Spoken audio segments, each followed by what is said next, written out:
know what? Come in the party where we at. Where he is now. Yo, can I'm about to y'all tell him. What is the name going on? hear me? You would explain your philosophy to Lee. To Lee played all right. At a decent level at that. All right. And you said Hwoarang was the worst character in the game. Before I start, may I ask how old is he? No disrespect. Serious question. No, serious question. How old is Lee? Yeah, how old is he? How long? Well, I'm 19, so that don't have nothing to do with anything. To me, it does. And how old are you? How old am I? Yes. I'm 29. So you're 29 years old, and if someone is younger than you, it's a problem? Oh no, not that it's a problem, because I personally feel that I've been playing Hwoarang since Tekken 3, since I was a kid. So I know everything he used to do all the way up until now, and all that takes an effect.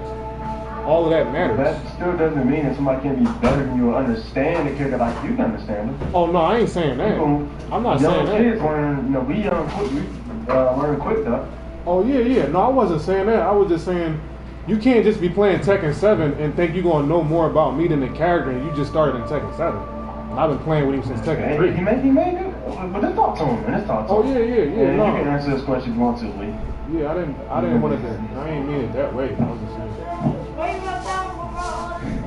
Hello, Mr. Lee Sandro. Is that how you pronounce your name?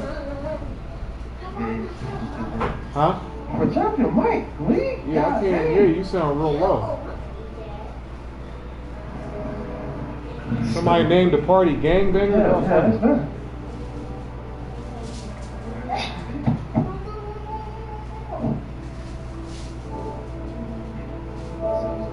Yeah, he can hear you now. He's talking to you. Yeah, Lee Sandro. That's how you pronounce your name? Lee Sandro? But turn your mic again, Lee. Why do you keep getting off your mouth, dog? Yeah, I cannot hear him at all. He sounds like a cat. Wake up. I'm sorry, man. I can't hear you. Lee running away from the mic, ain't it? Yeah, that's what it sounds like. Yeah. Go on, man.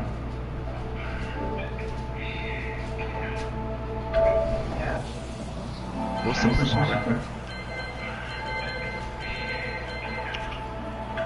Yeah, he's talking to you. Yep. Can you hear me? Yeah, I can hear you, bro. Alright, you sound better now. You sounded real low before, but I don't know if Akumu told you, but I feel as though that Hwoarang is the worst character in Tekken 7. But I'd like to hear your opinion on Hwoarang. Do you believe he's good? Is he a good character in the game? Yes, I believe he's a good character. What's your opinion on? Why do you feel he's the worst character in the game? I feel as though that he's the worst character in the game simply because he lacks the essential system mechanics, which is a rage art and a rage drive. Like, he cannot perform these attacks the same way any normal character can. Like, he just can't do it. So you're saying, sorry to interrupt, but let me just say something. Alright. So you're saying he's the worst character in the game because he suffers. Because he what? He doesn't have a rage drive? Because he doesn't have rage drive, that you're saying. Right, he doesn't have both. He doesn't have both of them. Yeah, right, exactly. So that makes him the worst character in the game? Yes, because they are system mechanics that every character is just supposed to have by default. Every character is supposed to have that, unless your character abilities outmatch the system mechanic, as in you can still convert normally as if you did have the system mechanic. You can lack the system mechanic and still be perfectly fine. But if you don't have an ability that can match up to what you're doing as far as the system mechanic, then that makes the character terrible. That's my philosophy on the character. But this is my philosophy on any fighting game, though. That's not even a Tekken 7 thing. This is with any fighting game. Let me ask you a question, bro. Alright.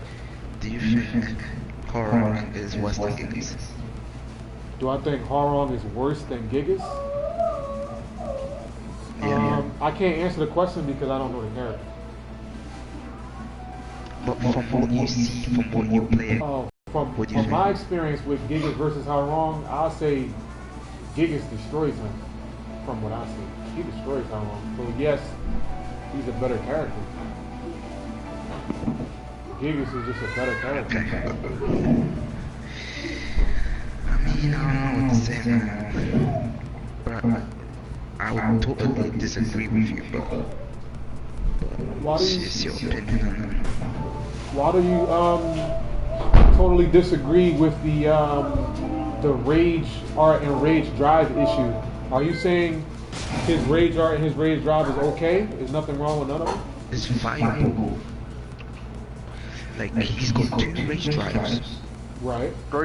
He's 3, not 2, bro. 2. Dog, he can do the untalk when that tail spins, and he can do the one where it stomps, and he got Yeah, that that's first. it. That's 3. No, you don't get it. The one that he does on the ground is the same one, but it has different properties depending on what happens. Like, let's say, if someone's getting combo, and you do the one on the ground, it spikes the opponent. Right. But if the person is like stood up, it bounces. It's the same ratio. Oh. Yeah. Oh, you mean when he hit him with the axe kick and they bounce off the floor and he get the juggle? What is good about that? Are you saying that's good, or you were just explaining how his rage drive is? No, I was explaining to him. Okay. Oh, okay, alright. So now I'm gonna explain why it's good.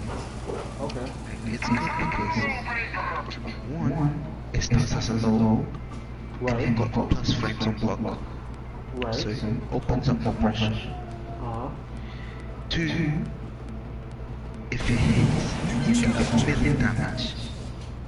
You said if it hits it, what? If the rage drive really hits, you can get so much damage off it. What you mean if the rage drive hits? Because you can block it or you can hit it. I mean, you can. Oh, because it hits in multiple different ways. Like if I do the rage drive from afar, or if you for whatever reason, however, is not blocking, or you trying to attack him while he's into the axe kick, yeah, it can bounce you off the floor. Yeah, And that's if you can get hit by the low mid startup and block the axe kick. But you get plus frames. That's cool. Right. Yeah. Okay. That's cool. Yeah. I see what you're saying. Okay. That's what I'm saying. Like, it's like a win-win. Like, either you get the plus frames or you get the combo. So I don't think that's bad. So you understand how situational that the axe kick actually landing is, right? Yeah, I do, but it's still good regardless. So if you understand how situational the axe kick is, you will understand that the axe kick is so situational that you might as well. It doesn't even count as a plus for him at all. It doesn't even count as a plus. Because you will never hit nobody like me or JDCR or anybody at high level with such a move like that. Not even one time, probably. But you get the plus frames. Right, So you do get the plus frames, but the plus frames is still a guess at the end of the day. It's a 50-50 guess.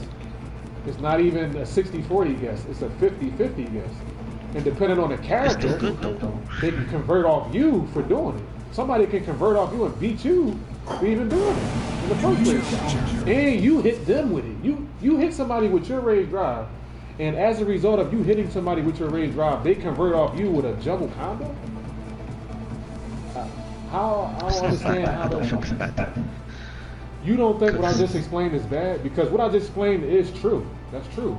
You can land your rage drive on your opponent, because you can size and they them can bust and do out. whatever. No, not that. You can hit them with your rage drive, and they block the third attack, which is the jumping axe kick, and they convert off you with a juggle combo and beat you and KO you.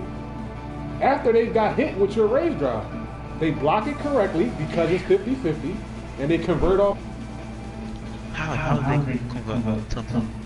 Like, for example, let's say you guess wrong after they blocked the rage drive. They guessed right. Let's say they blocked the rage drive, and I did forward 3 out of the right stance because the rage drive puts you in the right stance automatically, and I did my forward 3, which is the high kick that go into the flamingo. They ducked it and punished. Like Law ducked it into his wild rise and punish, and took over a half a bar. He comboed into his rage art and everything and beat me. Because he guessed right. He stayed ducked. Any move in the game. Huh? That's with any move in the game. What you mean that's with any move in the game? Bro, you can have to make a guess. It's not guaranteed. No, that's what I'm saying. His rage art is a guess. It's a 50-50 guess. Are you saying everybody's rage art is like that? If they get hit by the rage drive? I'm talking about the rage drive. What you talking Rage about? rage drive. If you block it, you're gonna have to guess. No, what I explained was after the 2 kicks hit, you got hit by the 2 kicks, and then you blocked the axe kick. So first of all, the fact that you got hit with the 2 kicks starting off means you should have got hit by the whole thing. Ain't no way you're supposed to even be blocking in between something that you got hit by in the first place. But let's say you get the plus frames, good shit. But after you got the plus frames, he still guessed right, and Wild Rising punished me and took over a half a bar. And I hit him with my rage drive. With that outweighs the goodness of the plus frames, which is good. That's good shit that he got that plus frame on that axe kick, put you in that hard ass block stun like that. But the bad outweighs the good in the situation. What I'm saying is it's not balanced properly. So as a result, it is a bad move in result of that, because the good should not outweigh the bad in a system mechanic move like that. Especially on a character like this. But Oh, at you the same understand time, me? I don't agree that it's bad. I understand what you're saying. Like, some characters have like moves that if you hit once, it's guaranteed. But Hwoarang's is not, because you have to block it. Like, you can block the third hit. Right. But I can get it. the fact that I But can the same thing's lose a not bad. match, I can lose a match so easily because you blocked my rage drive though.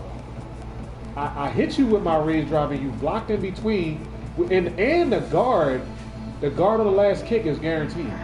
If you hold back, you will block it guaranteed. No matter if I count, the first startup was a counter hit on startup, I could charge up, I could key charge, then do the rage drive, hit you with the 2 kicks, and you still blocking that third kick no matter what happens. You will block it. And you can convert and take me out. And you can have a slither of life left, and I can have a half a bar, you guess right, and you take me out. You took the round, you took the match, possibly won a tournament. You can win a tournament off that. With no health, you get hit by the first 2 kicks, which puts you in a death situation. You just so happen to block the last kick. You launched and punished me, and you took the entire tournament, but I still hit you with the rage drive. Like to me, I just straight up consider him not even having a rage drive, because I don't even consider that an actual rage drive. There's no point in him even having it, because a lot of his moves do that already. A lot of his moves put you in 50-50 situations to where if you guess right, you can't get good damage off it if you guess right, but if you guess wrong, they get good damage on you. He has plenty of normal attacks that does that already. So why would you give him a special attack, a special system mechanic that does the same shit that his normal attack does that already? I get what you're saying, man. They should buff it, but it's not bad. From what I explained, Plus frames is huge. Yeah, the plus frames is good, but it's still 50-50 at the end of the day. He just got a plus frame 50-50, that's all it is. It's a plus frame 50-50. But what we're talking about here is we're talking about a rage drive. This is a huge system mechanics where people is getting over a half a bar in some cases doing this shit. Especially if they lead you into a wall, they could take damn near, they can take more than a half a bar and even kill you, depending on the situation. With this rage, with this mechanic we're talking about, this is the power that this mechanic is we're talking about. We have to understand the seriousness of what we're talking about here. We're not talking about a regular attack, we're talking about a system mechanic that essentially decides the round, because it's a rage drive, so you can only do it when you're enraged. So we're talking about something that's pretty much going to decide the match, the winner and loser. And they can just bust out of it like that? Huh? What's wrong with the second? Okay, the rage art, he has to be in a stance. No. Oh, the honey hawk? Talking about the second rage. Oh, the honey hawk. Okay, the honey hawk it's highly difficult to execute. It's very highly difficult to execute. He has to be in the air, first of all, and then it's highly difficult to execute, as in combo into it successfully. It's highly difficult to do. Okay, but it still gives you plus frames as well. Right, true. That's good. Now his rage drop, the honey hawk, that's something that move is okay. That move can get off as saying it is okay, because it is an okay rage drop. But the fact that it's so hard to execute and convert into good damage, that is not that good, because it's highly difficult. Like if you off by a hair, if you off by one hair with that move, they can fall out of it. Like you won't get it. You won't get it. If you mess up off one slither, and they're in their juggle state, they can be in their juggle state falling, and if you mess up by a slither, you just miss the whole thing, because of how situational the move is itself. Like how your body gotta be positioned, the type of positioning he has to be in to do it in the first place. But if you off by one hair, then you forfeit the entire move. You gotta go in and do a normal juggle and get your damage, because you can miss it. Those are the best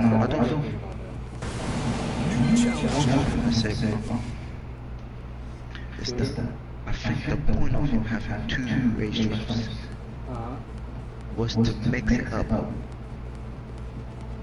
because there's gonna be some hard doubles. Yeah, that's true. Yeah. So he used the mid one when you condition people to duck. And then you use the low one when you condition people to stand block. You get the plus frames. Right. So that's what I think is bad.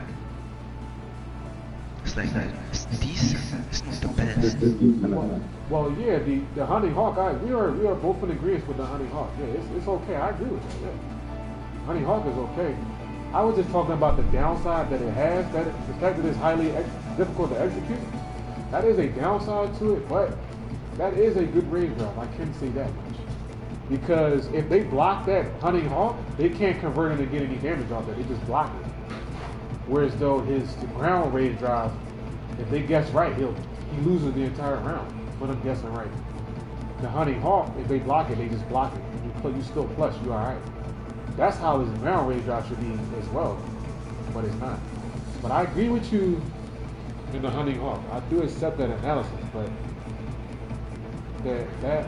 his back kick, that combo, that special shit he got, that's terrible. Very terrible move. And that's what takes away the value of him. That's what brings his valuability as a character down tremendously. Because he don't even have that. And not even that. It's not just the fact that he don't have those key elements. What puts him in the condition of being the worst is that he's a terrible. They took everything that he ever had. Like, I don't know if you played him in Tekken Tag 2 and the Tekken before that. He was always a monster. Hwoarang was always a monster in Tekken. Always a monster. There was no complaints about the character. And this specific Tekken 7, they took everything literally that he has, that he always had that was good, away. He can't do nothing that he ever could do anymore. They took it all away. He erased everything he could do in Tekken 6, Tekken 5, Tekken Tag 2, Tekken 4, Tekken 3. He cannot do anymore. He just straight up can't do it anymore. Everything that he does, he must go into a flamenco. They even took his kicks where he can cancel his flamenco while he's kicking. They took that off of him. He can't even do that no more. So if I kick, anybody that knows this, that knows Hwoarang, if you start kicking, he must go into the flamenco. So you must commit to a move. And that's why I'm a straight Russian roulette gambler with the character. Because if I attack, it automatically puts him in the flamenco. Like I can't even cancel it out like he used to. In all other Tekkens, if I attack, I can cancel my flamenco into something else. I mean, not into something else, but I can cancel the flamenco and not go into the flamenco. So I can perform the attack and not go into the flamenco. So I performed the attack and I finished. I wasn't forcibly into a stance to where I can't block.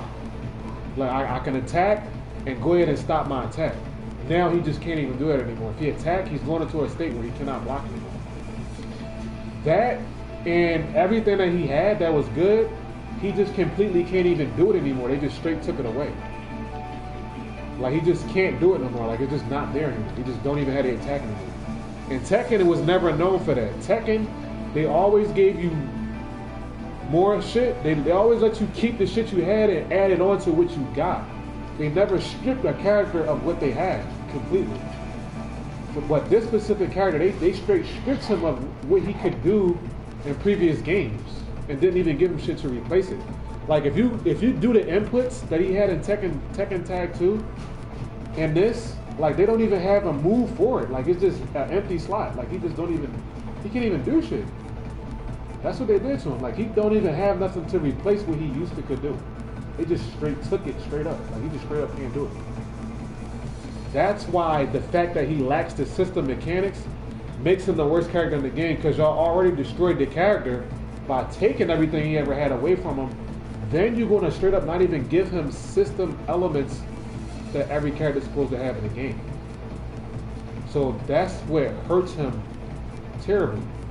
That's why I said I don't know if you are a seasoned Hwoarang player, because you'll clearly be able to see the difference if you ever play him in a lot of the different Tekken as a main character. And then you see him in Tekken 7, you'll be like, what the hell what is this Tekken 7 shit? What is this? It'll make you not even want to play the character anymore. It can get that frustrating at times. Because I'm like, the things that they took away from him, I'm like, it wasn't even that good in the first place for y'all to have taken it away from him. It wasn't like it was something like, you know what? He shouldn't have had that. Let me take that away from him and replace it with something else, because he's just too good with that. That makes him too good. So let me take that off. Like these moves that he used to have is not even like that. Like the fact, I don't know if you know about that. Do you know what I'm talking about as far as how he was able to cancel the flamenco at will? Yeah.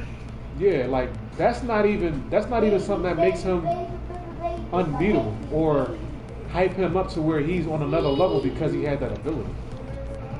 That element right there don't even make him unbeatable or to the point where he just can't be dealt with. It's so hard to deal with him because he can do that anymore.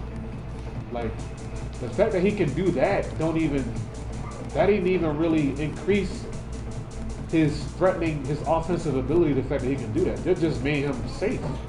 His kick safe, and it makes sense because all his kicks are strings, so he can't individually attack. He must go into a string. This is a must for the character. He must go into a string. So the fact that you put him into an unblockable state and he can't come out of that state is very dumb, because he must go into a string. Now, if I had something that could do pat cancel or something like that, then that's cool. But the fact that he must go into a string first is bad. So the fact that he had the pullback out of the flamenco, they know he needed that. That's why they gave it to him, because it only made sense. Why is he going into a string and he just stuck on a string? Like, since he's a string character, you have to pull him out of the string. And every character I ever known that was like that, they was always able to cancel it. it was never you just stuck in it and you had to commit to what you're doing. You was always able to cancel it. If you were a stringy type person, character, every character, they always had a way to cancel out of it. Like, they didn't leave you in there. Like, even Kim and Jun from KOF can do that. They just not forcibly stuck there and they just can't get out. They can cancel their string that they go into. And Hwoarang used to be able to do it too, but they took it away. This is why I'm saying this about the character. I don't want you to think that I'm one of those guys that's mad that he's losing. And like, oh my God, I'm just blaming on what Namco did. Like, it's not even like that. Like, I've been playing Hwoarang for years now, and he was never like this. He was never like this at all. Like, I don't even know what this is. Like, this makes no sense. And I'm commenting on this because everyone thinks that the character is good, and he is a good-ass character, but he's not. But they think that because they don't understand the history of Hwoarang. They think, oh, Hwoarang, he's like an average Hwoarang. Like, no. He was never like this ever before. This is never before seen or heard of with this character. Nobody ever seen or heard this before. And out of all people, nobody would have ever suspected somebody for Namco to do this to him out of all people. But you can go ahead and give me your analysis, though. I've been talking for a while. I want to hear what you got to say about this. Like, Hwoarang is different. Yeah. But at the same time, it's viable. I wouldn't necessarily say he's the worst in the game. That's what I say, though, because, like, you still got pressure, you still got damage, you still fight to people, like, he's got throws, he's got everything. Like in tournament set, you talked about tournament, like, he's good. I don't know if you talked about, like, first and 10s, or... Oh no, I mean just as a character in general, he's the worst character in the game. As a character in general. There's no way. In my opinion, at least. But I can think 5 characters on top of my head that are worse than him. Like who? Tell me them. I can think of Gigas, Noctis, Negan, Lars. Oh, Lars? Lars is worse than Hwoarang? Yeah. Bro, way worse. What? Why? He's got nothing. What? Wait, what we're doing right now is comparing the two characters. So explain to me why Lars is worse than Hwoarang. What? Bro, he's got no, let's say, no throws. He has no what? It's hard to open. He has no throws. You said throws, like grabs? Yeah, throws, like you front people, I mean. Yeah. It's hard to, like, open up people. He's lost all launch. Bro, he's terrible. Like, it's hard to take a risk every time. Terrible. Even his race driver. Yeah, he says his understanding is different than ours. As far as how he feels good. He play a lot of characters, so if he get out of it, maybe he just plays similar to kind of like Def is. They kind of play really only one character. No, I play with multiple characters. But see, I just got the game. I just got the game, so I only been playing with Hwoarang because I wanted to get him into Tekken guy, not because he's the only person I can play with. But I'm strong as. Yeah, I'm equally skilled with all the characters that I play with. So the characters I like to play with. In the first attempt. Oh no. You think you do as good as you did? No, right now. As good as you done with Hwoarang today. No, not now. No. I'm saying period. Anytime. Oh yeah. Well, period. Well, what I'm trying to say is now, at this current state, I'm not as good with the rest of the characters because I haven't been playing with them. I've been playing with Hwoarang because I was trying to get him into Tekken guy. But I'm saying I have the ability to put the same exact time I put into Hwoarang and put it into anyone else. Talking about the talent output. Plus, what you can do against an opponent. I don't understand what you mean by it. The talent? No, that's all good. Hey, go ahead. Go ahead.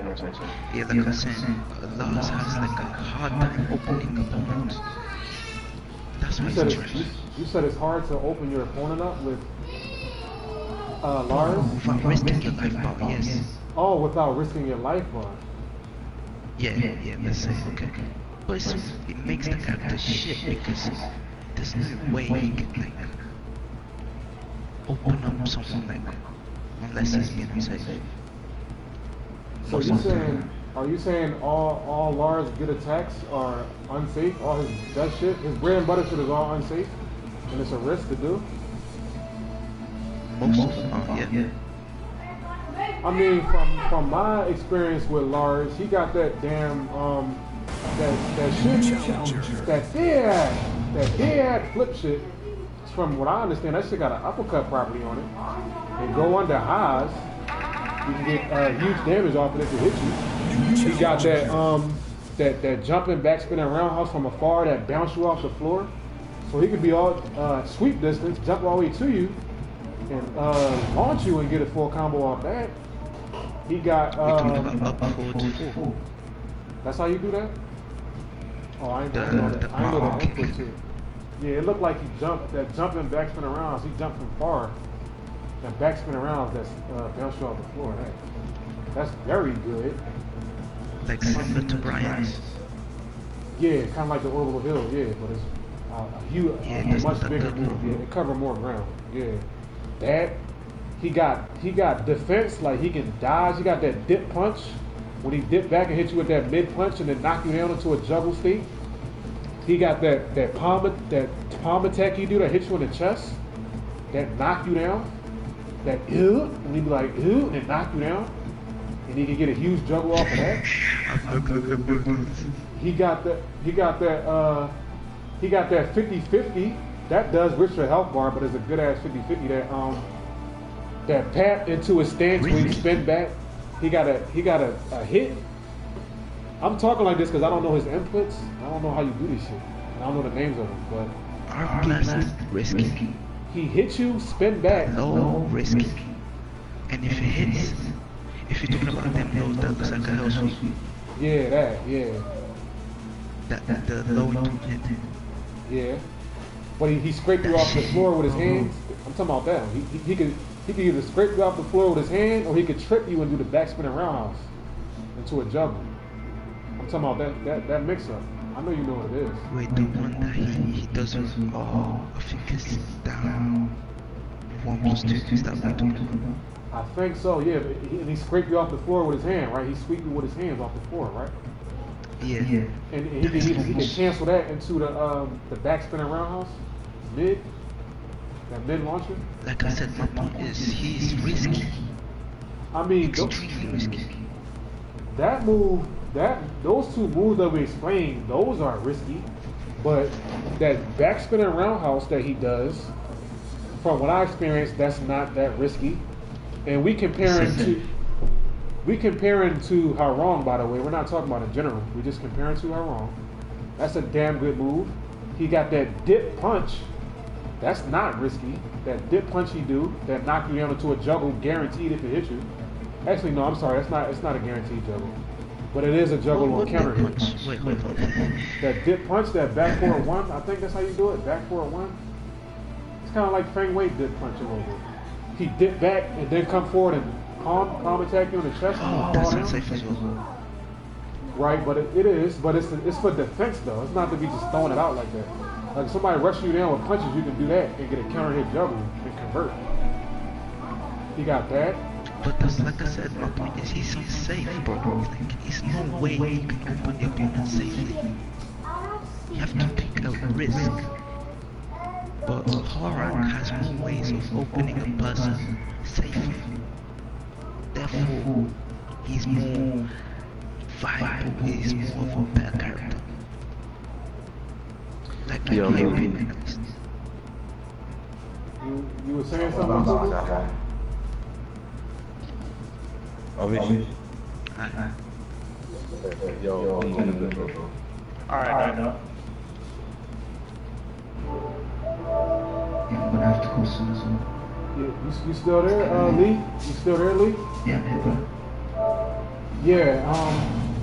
From what you explained, with the Lars Hwoarang comparison, I can't. There's no way I can agree to that. I mean, I can't agree to that at all because of the ability that he can do compared to Hwoarang, the abilities that he has compared to Hwoarang. Nah, I can't say because of that. Because they are risky, that makes him worse of a character than Hwoarang because his moves are risky, because Hwoarang is the same way. And Hwoarang can open people up safely, which is true, but you have to understand what he lacks. Hwoarang doesn't have really any defense. He doesn't have any launchers. He doesn't have any defense, he doesn't have any launchers. And he can't rage art, and his rage drives are terrible. Now Lars, on the other hand, he can activate. You can be beating the shit out of Lars, he activate and kill you. If I'm beating the shit out of you with Hwoarang, you're not 9 times out of 10 you're not getting out because you don't have any defense. What do you got? That nut ass that back up kick, that jump back, hop back kick? That ain't nothing. You can't get nothing off that. You'll get destroyed trying to do that. He literally has no defense. The only way you can defend with him is if you duck and punish properly. You just have to block correctly. You don't have any attack that can get you out of pressure. You're just gonna get beat up. Unless you got that back one, you got that, I don't know what you're saying. Back one is not a defensive move. Back one is that shit's going on. Yeah, that's a pure guess. That's a pure guess. Like that's an option select, I said. In a more professional way, it's an option select. Like if I know you about to do something, I can just come in and read and launch you for it. But you can't just get that out as a defensive attack. You can't just use that as a defense mechanism at all. Because it's slow as shit. The startup one is very slow. That's a terrible move for defense. Because the startup is terribly slow. And they can easily be launched. You can easily launch punish that. You can easily launch punish it. He has no... Actually, no. He got 2 defensive moves. He got that chop. He got that back 2 and the back 1. The back 2 and the back 1 is good. Those are his 2 defense options, but they don't lead into any juggles or nothing like that, like other characters. Like Lars, for example. Yeah, it's defensive, but you ain't getting no offense off it. You can stop your opponent from beating you up, but you ain't gonna get any, you can't mount any offense off it. You can just stop your opponent. Like Lars, if we compare him to Lars, his defense is leading to a half a bar if he got his rage art or a rage art. But it's way more unsafe. But his defense moves aren't unsafe. Are you saying his defense moves are unsafe to do? Yeah, up 4-3, that shit that you said is an uppercut. Like the properties. Yeah. Bro, that's long. So if I'm being rushed down and I'm using Lars, that's not a good option to use in a rush down situation? Hell no. See, keep in mind, he plays 50-50. Like, that's what he plays like that. So he don't think in a conservative fashion like me, you may think. So to him, that's cool. But to us, hell no. So he thinks that's good. Well, yeah, I was going to have him explain to me why it's bad. Because like I said, I don't know the character, so I'm not going to challenge you and say, you know what, you're wrong, you don't know what you're talking about, because I don't even know the character that well to say that. So I'm asking you to explain why is that not good to do in a rush down situation. For one, you can get launched for it. Yeah, that's true. Yeah. 2, it's inconsistent. Sometimes it crushes high, sometimes it crushes mids, but it's inconsistent as fuck. So what about that dip punch he got? That dip punch, that defensive dip punch. He got the one that he sways back in it. Yeah, that. Yeah. That's not something that you could do under pressure if you're being rushed down and get out. That is decent. It's like decent. It's not that bad. But at the same time, it's unsafe. Oh, I understand. Yeah, it's unsafe, but it's a reason why it's unsafe. Look at how much damage he get if he hits you with it, though. You understand that, right? Like, huh? Hold on. Right, not with a normal hit, but if you're doing that move in a defensive situation, 8 times out of 10 it will result in a counter hit. 8 times out of 10. 8 times out of 10 times it's going to result in a counter hit. So if you get the counter hit, you're going to get damn near half a bar depending on your situation. If you're in rage or you got your rage out, you're getting a half a bar if you hit one time. And you get the wake up pressure after. So you could possibly take the round off. If your health low, you can.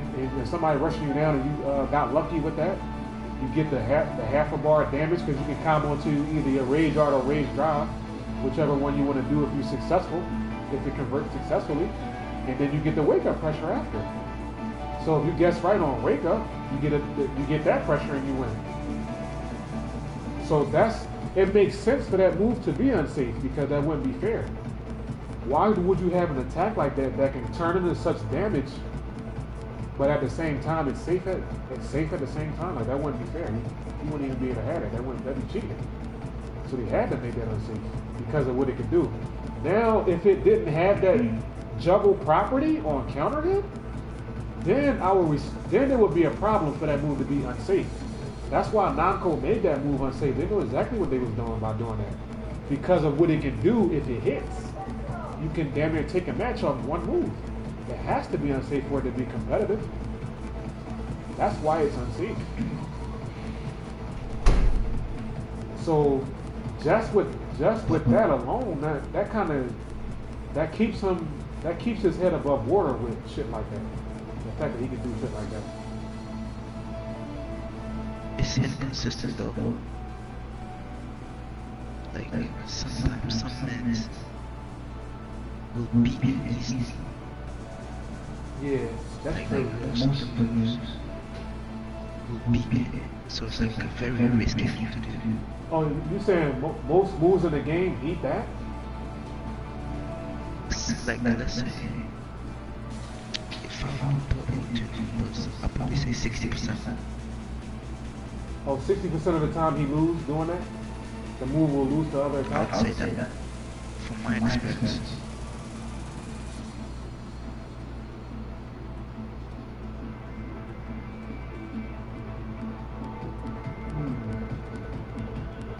Yeah, but going off my personal experience, it seems like he has great defense from my experience of fighting Lars. I've been fighting Lars since he came out. He's been doing shit like that. And I've been playing, like I said, I play with a lot of characters. I mean, Akumu, I believe, in my opinion, is stereotyping me. He thinking I'm a person that gets mad when he loses, and I'm only good with one character type of person. But no, I'm not like that. I'm actually a seasoned Tekken player. And I beat a lot of seasoned players. In my opinion, I'm definitely one of the best Tekken players in the world. I know all about Tekken. I've been playing Tekken since Tekken 2. So I know all about this game. But from my experience, Hwoarang versus Lars, it seems like with the defense options that he has, the shit that it can turn into is crazy. Like it makes him good. The fact that the defense options that he has can convert into things is why I think it's good. And again, I'm just going off of Hwoarang versus Lars and the Hwoarang-Lars comparison. I'm not saying from a universal level.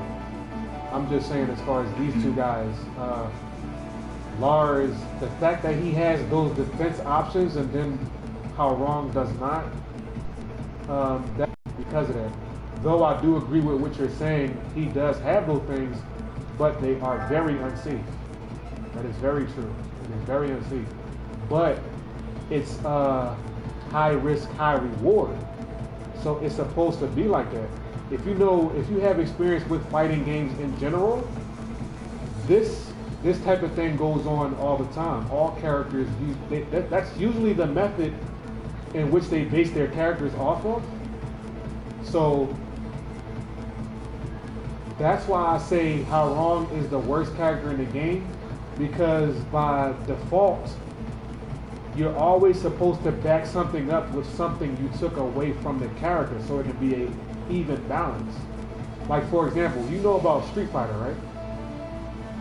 Hello. Do you know the history of Shin Akuma?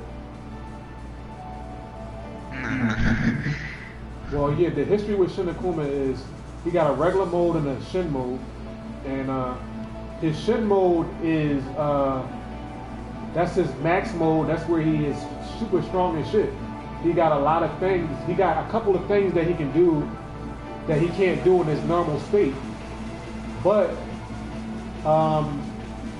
he takes in exchange for this, he takes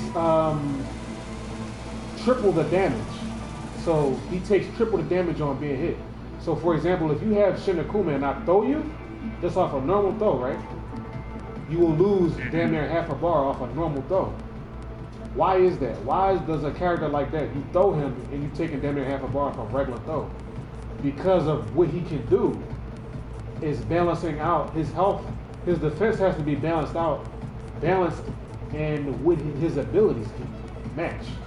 So they're trying to balance out the character to make the character fair. That's why they're doing it.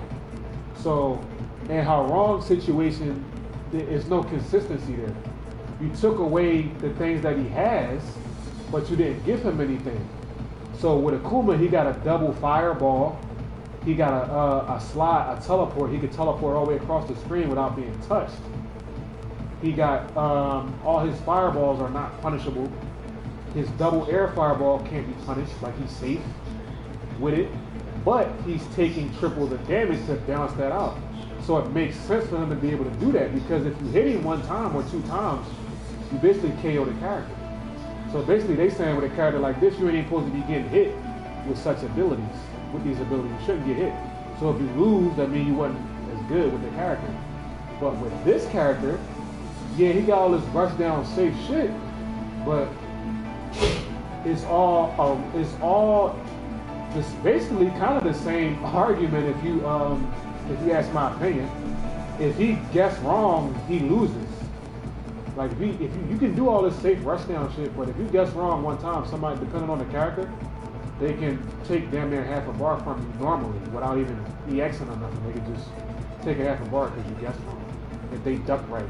Like his up 4-4 out of his left flamingo, if somebody ducked that, they taking a half a bar from you. You know what I'm talking about, right? That backspin around house you do, that launcher. If somebody ducked that, yeah, somebody ducked that, they taking a half a bar. For example, Law. If Law ducked that and he do his Wild Rising 2, that uppercut he do, he taking a half a bar from you every time. And that's just a normal attack. They're taking a half a bar from you, so there's no balance from shit like that. Like, I understand it's a launcher that's coming out of a high attack. It's a fast launcher or whatever. It's a good launcher. But what do he have to back that up? Like, why does a normal move like that? He got to pay a price for something like that. And the other attacks that he has, I don't see nothing that he got to where something he will result in. It has to result in something like that. That's what I'm saying about the character. That's why I believe he's one of the worst characters in the game, because a lot of things he can do can be duck punished. Like in his left stance, his forward 3 out the left stance, same result. His down 3-4, same result. Duck punish, taking a half a bar. His standing kicks, his standing 3s kicks that go into the flamingo, if you interrupt that properly, depending on who you got, you could just right uppercut him out of it. If you know that he's going to do tap tap flamingo, you know, with the 3-3 forward and he go into the flamingo cancel, you can just right uppercut out of it. That's a half a bar. For even doing that, that's a half a bar. Same thing with the kicks on the right leg. All you gotta do is mash guess. Somebody can read you. And all they gotta do is guess right one time and you're taking a half a bar from you if they know how to juggle properly. Like, you could be owning the match, you playing safe, you doing everything you did, you doing everything you're doing properly. But if you make one mistake, I can't even call this a mistake. If they guess right one time, let's say they guess right on the down 3-4, you're losing a half a bar, and they can combo into they rage out or rage drive and possibly take you out on wake up. Wait, hold on. Down 3-4. Right. If they guess right, you can watch that. I'm sorry? It depends. It depends on what? Because if they duck Uh-huh. down 3-4 Uh-huh. and they try to while standing 15 something like a move. You mean while standing or while rising? While rising, that's yeah. If they do that, you can interrupt them with forward 4 and get a Forward forward 4 out of that? Yeah. That's it. Go Four on, practice. out of oh, those double kicks he do with his leg off the right flamingo? Yep. No, that don't beat wild rising attacks. It does if it's slow enough. Yeah, if it's slow enough. Yeah, that's true. But that's that's going into situational. Exactly. So you won't get launched. That's you said if it's slow enough. So you mean with somebody like Let me demonstrate. Look. I know what you're saying. I understand what you mean. If it's slow enough, I understand what you're saying. But what I'm saying, my response to that is that's situational versus guaranteed. It should be guaranteedly he can stop it. You can't stop that stuff guaranteed. It's situational.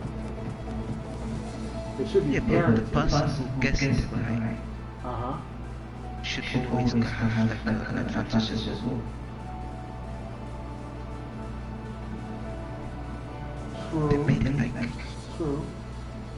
it's fair for both. Well, I'll say this: more characters is guaranteed off that than not.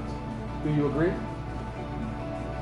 So more characters have a guaranteed wild rise and punish in the game than they don't.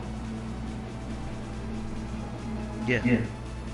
So that's terrible. That's bad for him. It should be more characters can get interrupted than not. Than don't get interrupted using that attack in that situation. Not more characters will beat you in the game with they wild rising than they not going to beat you. That's Let me not just fair. list this shit up a little bit. Yeah, go ahead. Yeah, you can do that. Because I'm pretty sure they can't hunt you if they block it. Only if they like do like a wild rising. You mean if they cross block it? You saying if they cross block it, they can't launch you? Yeah. You saying if they crouch block, they cannot launch the down 3-4 if they crouch block. Yeah, if you do 4-4 afterwards. All right. Okay, I understand now. I had to make sure I was talking about the same thing. All right. And I only just found out this recently. I actually didn't know that, to be honest. But I do know that I know for sure that every character, that's not what every character in the game is like that. You can't interrupt everybody while rising. Because he has like a fast launch while rising. And his that body shot he got, that's a mid, so that's definitely not interrupting that at all. And that's what most Kazuya players want to do. They're not going to do twin pistols. They're going to do the body shot after that. So you can mash forward after that, hoping for an interruption against him all you want, because it's a mid attack. So he's ducking doing it. So you definitely hit him. And that's a devastating attack. Oh, Jim. Because he has 14 while rising. Talking about that right uppercut he got? Jim's right uppercut? Yeah. The launcher is 14 frames. Yeah. I can see that beat it. Yeah, that would be like that's true. That's completely. Does that beat that though? Let me just like confirm. Oh yeah, go ahead. Yeah, not even Jinx can beat it. Jin, And it's 14 frames. it interrupts Jin? It interrupts Jin every time? Yep. Yep. Oh wow, I didn't know that. Oh, good shit. Like, you can't do shit about it. And you can get a full combo if you read it. Damn, I didn't know that. Wow.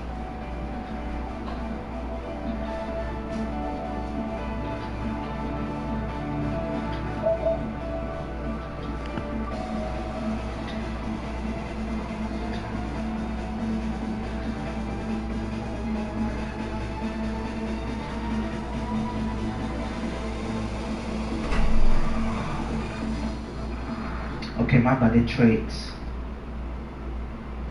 Well, it's very hard to like actually land it. Oh, yeah, I figured that. I can't see that being guaranteed every time. That'll be OD. But bear in mind, that's 14 frames. Yeah. A 15 frame will definitely get a counter hit.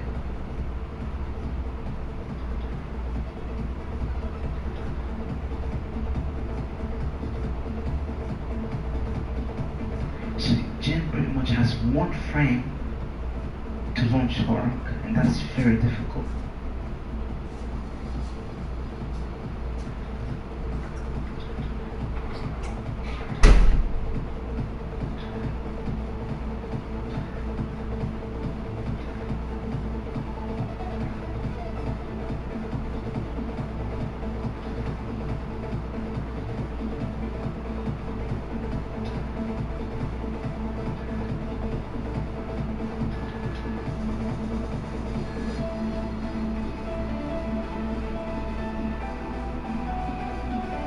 Yeah, doesn't work.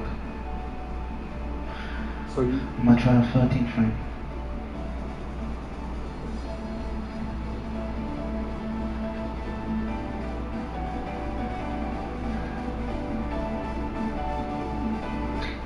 Frame trades.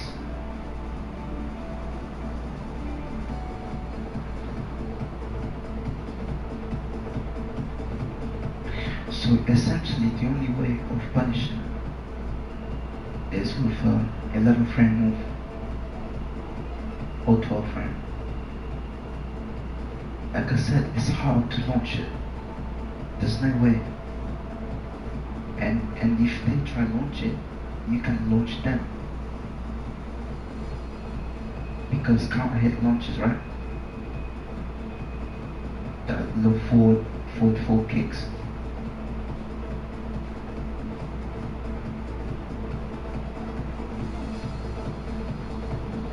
wait, you say that again? I'm sorry. I said the only way of them punishing down 3, 4 is with 11 frame move. Because if they do anything slower than that, it trades or you get counter hit. Oh, so they won't get the juggle basically, right? Yep. Yeah, damn. Wow, I didn't know that shit. See, what I was doing was if I see that they blocked it, I would just mash hot kick his jumping roundhouse. And you press 3 and just interrupt the juggle. So they'll launch, they'll hit me, but since I was already in the air state, they won't get the full combo because I jumped in the air already. I was doing that to try to save some damage because I didn't know that was possible. Because I think right flamingo forward 4 is like 8 frames or something. Yeah, it is. Yeah, probably less than that. So it beats every option except for the 11 frame move. Man, thanks for sharing that, Tech. I didn't know that. But it's the scary characters though. They all beat it. They all beat it clean if they block. Not beat it, but they all get huge damage if they block right. They can kill him for blocking right one time. Like me and Akumu was just playing. I basically got a perfect on him with Negan, right? He guessed right one time, and he blocked my kick, and he took a 4 bar from me because he juggled me. What kick though? Huh? Which kick? He guessed I did up 4-4 the triple kick, but I did 2 kicks and I jabbed. He guessed that I was going to jab out of it, and he comboed me with Negan.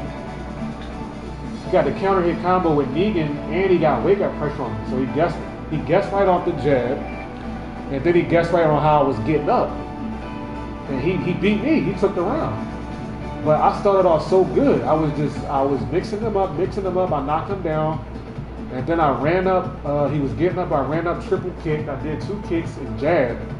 He punished the jab with a combo, converted into that, and then he got the wake up pressure, and he guessed right on that, and I lost.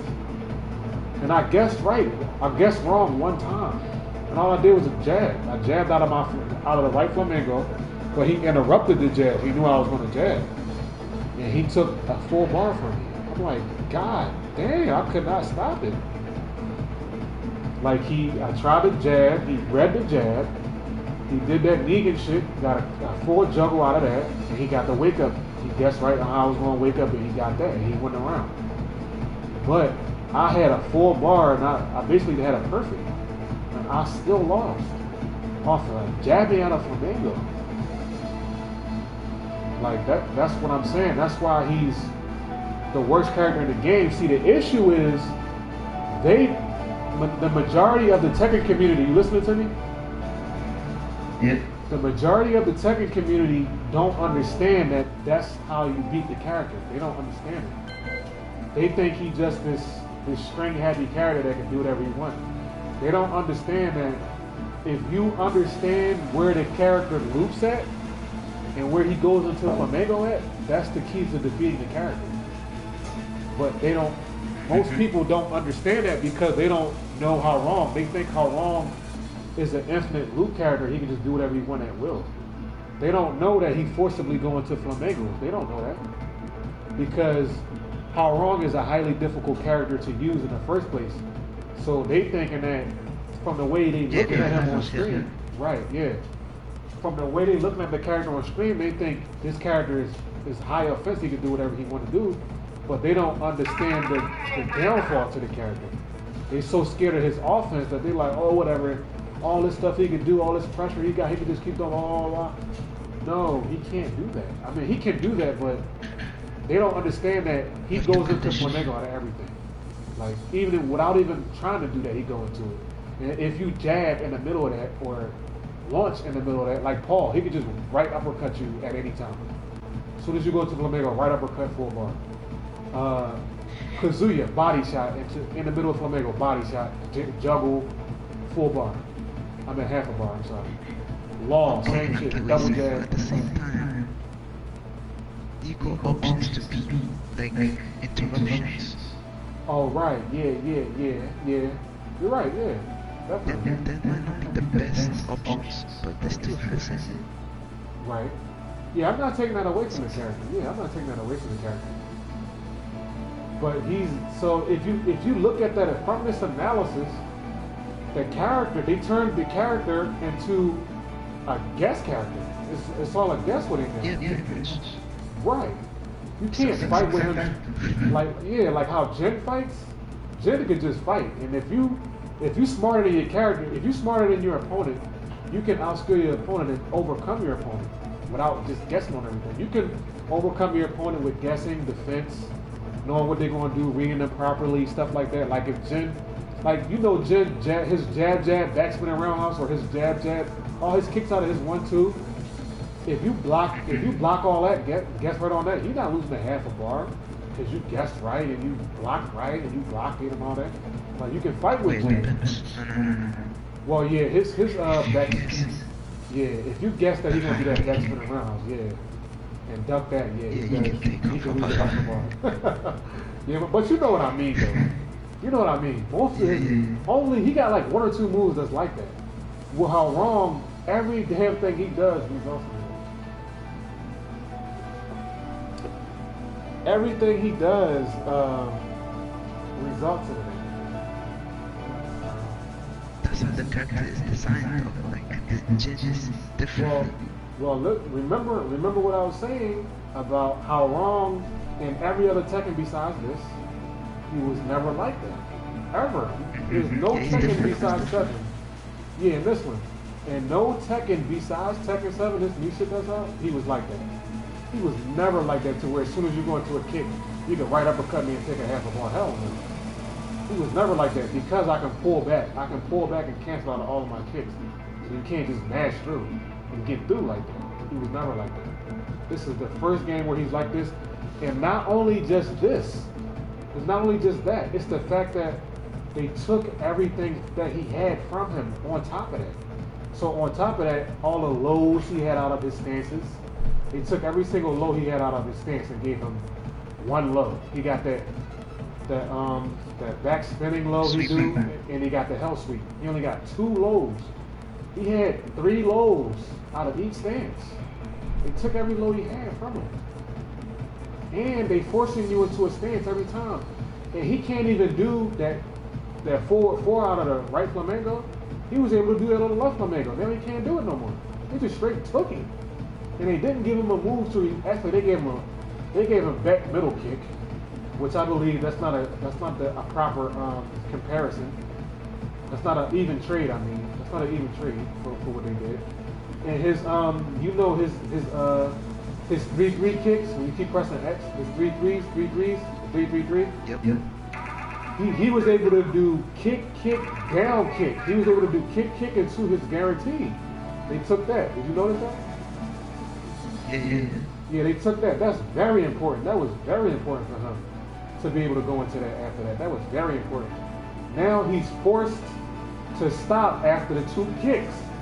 And once your opponent figures that out, you can't even do that no more. You got to commit to the kick. And for some characters, that's launch punishment. This is acceptable.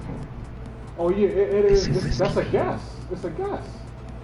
So if they guess that you're gonna cancel it, they get a half a bar. What they get a half a bar?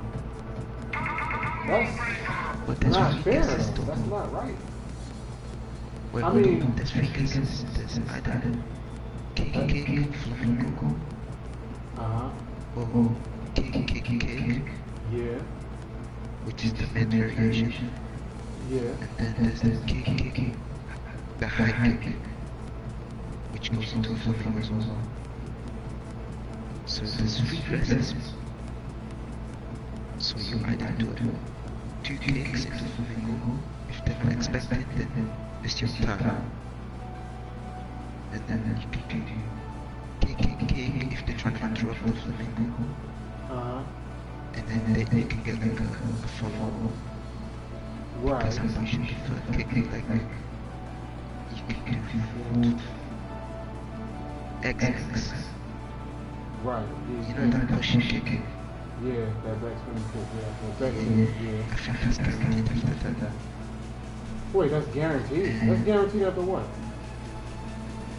After the third kick, the middle. Oh, when you don't press nothing. You saying when you don't press nothing, and you just keep pressing X, the 3rd kick is guaranteed to knock him down, right? It knocks him down, right?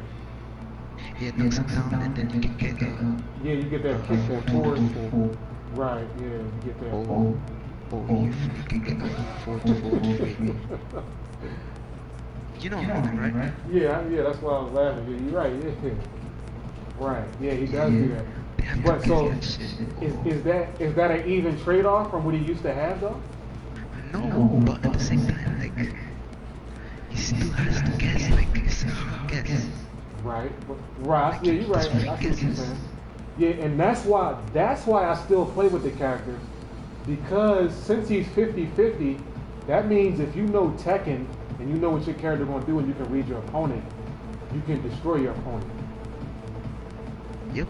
That's what I like about it. So I do accept that. But on the other token, since it's 50-50, it's 50% bad, because if you're fighting in a seasoned opponent that knows the character, then you have to totally switch up your playstyle. You can't even really do that too much because they know what you want to do, because they know how wrong. They know what's been done to him in Tekken 7. So instead of doing double punch into a flamenco, now you got to do double punch middle kick. You can't even do flamenco because they going to be like, oh, he's going to try to get pressure off that. Let me interrupt that. And now you got to kick now because you don't want to lose a half a bar trying to get damage on them.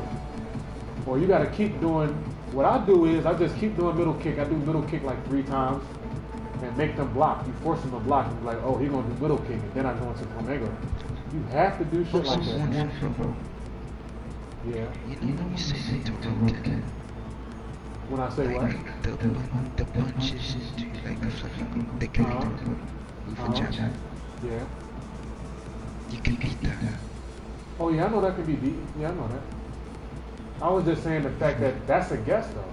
It can be beaten, but it's a guess. It's not guaranteed. Yes, makes it very. Yeah, he's like totally like that. But since he's like that, and they took away his rage drive and his rage art, that's what makes him bad. If he had that with that, then he would be good like he's supposed to be. Like if he was pressuring me and doing all that shit, and I could just mash activation. You know how you playing with Hwoarang, right? And they just mash activation and beat you at the end, right? Yeah. If he could do that, then he would be a beast. If he can do that as well.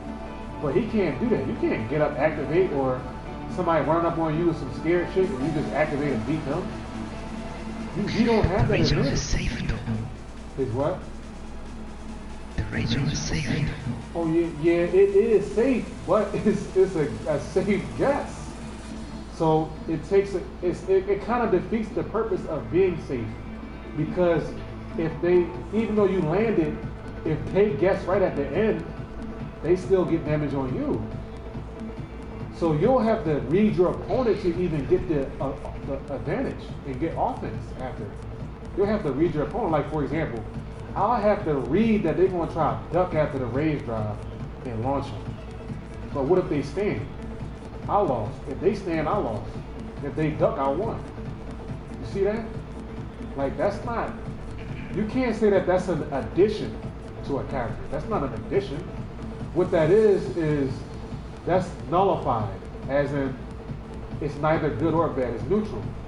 It's neither an addition, neither is it a subtraction either. So since it's a stalemate, right. They can. I hope they do. I mean, the reason why I say it's not that good is because of what's been taken away from the character already. He's already not that good already. For you to take something like that away from him and he's not good, like that's not fair. You have to make the balance even. So for example, since y'all took all his shit from him that he used to do already, make his rage drive guaranteed to the point where they can't guess. Like if they block it, you get to do whatever you want off it. They can't bust out. You can do whatever you want off it. Because you already took everything away, so give him that then. Since y'all going to take away all his shit from him, give him a rage drive that's guaranteed then, since y'all going to take everything away. You get what I'm trying to say now? You get what I'm trying to say? Me? Yeah. Yeah, that's what I mean. Like, yeah, like you said, +1 block. Make it purely plus to the point where they can't do nothing after that. I get a guaranteed attack after that. You can't do nothing. Because I don't have any, you already took everything away from me, so you, from the character, so you give him the character, you're giving the character something. You're adding to the character. You're replacing what you took away from the character in a different way. That's what you're doing. Like, you're not taking everything from the character and then take something else away from the character, but still say the character is still good though. Like that can't be right, because we're going off balance. We're going off the percentage of balance in which the tools the character has. So for everything that's been taken away, you have to give the character something. Or if the character has something that's too powerful, you take that away and replace it with something that's less powerful to balance out the character. What they've done is they're taking something away from the character and giving him something that's neither an addition or a subtraction. So what you gave the character didn't add to the character, so you can't say, but I gave him this. Oh yeah, we did take that away, but he gave him this, he can do this. I understand he can do that, but it doesn't match up to what you've taken away. So for me, as a Hwoarang player, I would take what you've taken away from him over the new rage drive. I would take that all day. Yeah. I would take the guaranteed, the down 3 being guaranteed into that double kick he got. He do pat double kick after that. He do down 3 into the standing double kicks, like the forward 4, but he can do that on the left leg. He was able to do that off the down 3. They took that. He was able to do the kick, down kick into down 4 pressure. I used to take 4 bars from people in Tekken Tag 2 with that shit. that the 3-3 down 3 into down 3-4. I was taking full bars from that because the first 2 hits, if it's a counter hit, the down 3-4 after that is guaranteed. So since they lost so much damage in the opening, they always duck. Since they got kicked up in the beginning, they always duck. Then you get the back 3. And that goes into monstrous damage tag juggle. That shit was taking full bars away from people. Now that he can't do that anymore, he gets hit in between. They get the block in between them. So I get to do kick, you block the 4th kick, and you get the guess. So if you guess wrong, I get the back 3. Now you gotta guess wrong to get the back 3. Whereas though the shit was guaranteed, it was pat down 3 out of that, man. I was able to do down 3 out of that, and I was able to do kick, just and cancel, do kick forward or back. And just cancel the kicking or something. And he had the normal guaranteed middle kick finish. He could just do kick, finish, and just finish it. But since they took that away, now you must commit to something else. Or depending on your opponent, you can't even do that anymore. Depending on the character you're facing, they'll destroy you if you do that now. That's why I'm saying he's bad, because I'm going off of, I'm comparing to the addition to the subtraction, the good to the bad. And the bad outweighs his good. And as a fighting game analysis, this is how you analyze whether or not a character is good or not. Through the good outweighs the bad. I mean, to be quite frank with you, that's just how life works. If the good outweighs the bad, more times than not, it's good. If the bad outweighs the good, more times than not, it's bad, and it's not worth it. And that's how I'm looking at the character. The bad outweighs the good. Now, I understand what the abilities of the character. I don't want you to think that I don't understand the character. I understand all the abilities that he has, and he still can take a full bar from you, and a half a bar from you off one move. He still can do that, but it's very situational now. And what they've taken away from the character, the fact that he can do that, it's not. The fact that he can take a half a bar from you doesn't match up to the bad things that they've taken away from him. So it's like 60% that the bad shit that the thing that they're taking away from him is hurting him, but 40% of the time, the fact that he can still take a half a bar from you off one kick, that's still good. But it's 60% bad that the things that they're taking away from him and not giving him, making his system mechanic proper, hurts him. That's hurting him 60% of the time. It's hurting him. But 40% of the time is good. So that's good shit. 40% of the time he got the jumping axe kick, or if they're trying to duck or run from it, he get the bounce off the ground kick, and you get all that damage like that. That's 40% a good thing. But it's 60% bad that they took everything he can do out of his stance. They took his cancel ability away from his flamingo, and now they forcing him into a flamingo. And now he has to be into his stance to activate. So somebody, if you mash activation, they can see that you're going into your kick. They see your leg, they see him going into the flamingo, so they stand block. Because they was able to see. It's 60% bad that is like that. Because you as a Hwoarang player, and you see what I'm saying, with just with the rage art alone. Imagine if he could just activate. He could just activate normally. Wouldn't he be a damn good character, honestly?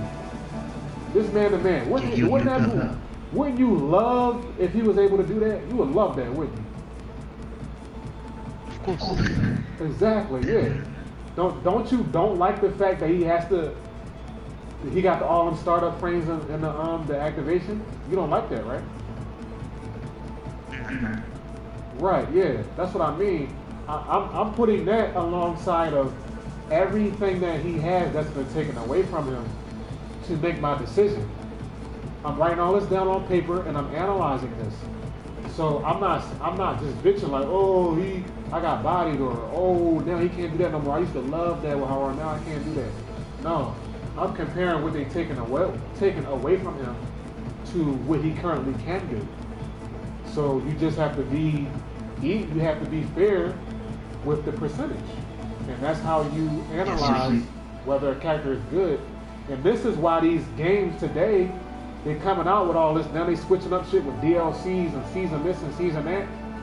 Because they're hearing what people are saying, and they're like, yo, now that they have the technology to do this, people are saying, why would you take away this and do that? Like, why do she got this plus frame spiral arrow that put me in a block stun and you can just keep rushing me down like that? That shouldn't be like that.